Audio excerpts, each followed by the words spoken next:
రాజన్న సిరిసిల్ల జిల్లా సిరిసిల్ల ప్రెస్ క్లబ్లో ఈరోజు కాంగ్రెస్ నాయకులు మీడియా సమావేశం ఏర్పాటు చేశారు.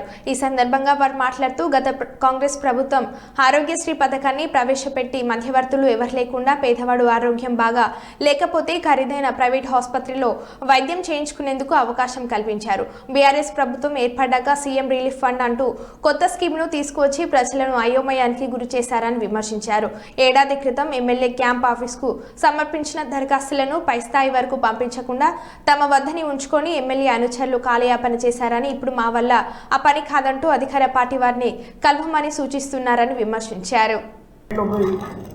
ఆధార్ కార్డు చూపించిన సార్ మేము అప్లై చేసిన మీకు రాలేదు, ఆన్లైన్లో సర్టిఫికేట్లో కనబడింది. ఏంటన్నా అది ఆన్లైన్ చేయలేదని మన సిస్లో క్యాంప్ ఆఫీస్లో అడిగేసరికి అన్నా మీది మేము అప్లై చేయనట్టున్నాము, ఫైల్ ఇక్కడనే ఉందని చెప్పి రిటర్న్ చేయడం జరిగింది. ఈ రిటర్న్ ఇస్తే ఇప్పటికీ 9 నెలలు 10 నెలల చిన్నారు అవుతుంది. ఇది డేట్ కూడా ఆపరేషన్ డేటు 9/8/2023 నాడు జరిగింది. మన మహేంద్ర అన్న దగ్గర పోతే 1 ఇయర్ అవుతుంది కాబట్టి ఇది చేయడానికి లేదు, జియో 6 నెలల వరకే లాస్ట్ ఉన్నాయని చెప్పారు. ఇప్పుడు మాకు చాలా నష్టం కూడా జరుగుతుంది. రేవంత్ అన్నకు ప్రత్యేక విజ్ఞప్తి చేస్తున్నవి ఏంటంటే సిరిసిల్లలో మాట్లాడే దాదాపు ఒక 20-30 మందికి ప్రభుత్వానికి గత 23వ సంవత్సరం జూలై నెలలో అప్లికేషన్ ఇచ్చానండి.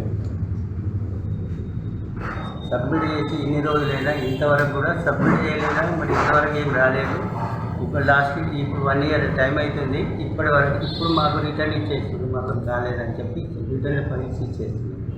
ఎవరికి ఇచ్చారు? మనకే ఇచ్చేస్తుంది.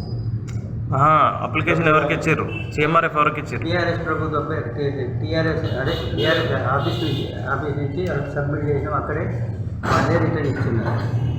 ఇక్కడ మన మాజీ మంత్రివర్యులు కేటీఆర్ గారు వారి నియోజకవర్గంలో ఉన్నటువంటి ప్రజలకు మరి సంవత్సరం నుంచి ఈ సీఎం రిలీఫ్ ఫండ్ కొరకు దరఖాస్తులు తీసుకొని సంవత్సర కాలం పాటు జాప్యం చేసి ఇప్పుడు మాతోటి కాదు, కాంగ్రెస్ గవర్నమెంట్ వచ్చింది, ఏ గవర్నమెంట్ వచ్చినా ఎవరు వచ్చినా ప్రజల కొరకు పనిచేయవలసిందే.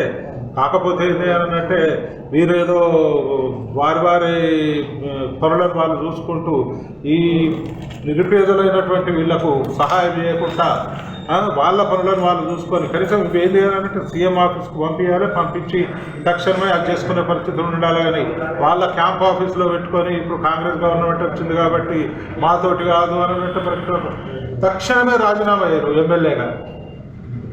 ఇప్పుడు కాంగ్రెస్ గవర్నమెంట్ వచ్చింది, సీఎం రిలీఫ్ ఫండ్ మాతోటి కాదు అన్నప్పుడు ఇంకే పని అవుతుంది?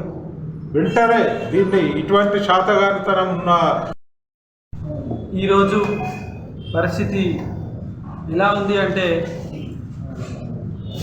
ప్రజలు ఒక మిడిల్ క్లాస్ వాళ్ళు హాస్పిటల్కి వెళ్ళి డబ్బులు ఖర్చు పెట్టుకొని ఇది ఒక కొత్త సిస్టమ్ తీసుకొచ్చింది BRS government, CM relief fund.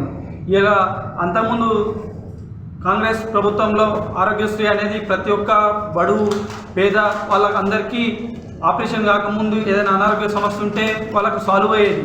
దానికి పైరవులు కానీ తొత్తులు కానీ అలాంటిది ఏం అవసరం లేకుండా డైరెక్ట్ ఒక నిరుపేదకు లబ్ధి పొందే విధంగా ఆరోగ్యశ్రీ అనేది ఉండే.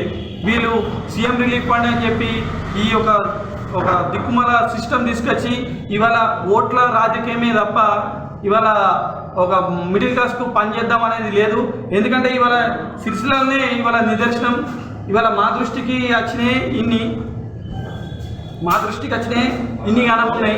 ఇవాళ 7వ నెలల అంటే 2023 7వ నెలల అప్లికేషన్ నుంచి అంటే ఒక 6 నెలలే ఉంటుంది. ఒక బాధితునికి ఏదైనా ట్రీట్మెంట్ అయితే 6 నెలల వరకే మనం సీఎం రిలీఫ్ ఫండ్ పెట్టుకునే అవకాశం కల్పించింది వాళ్ళు.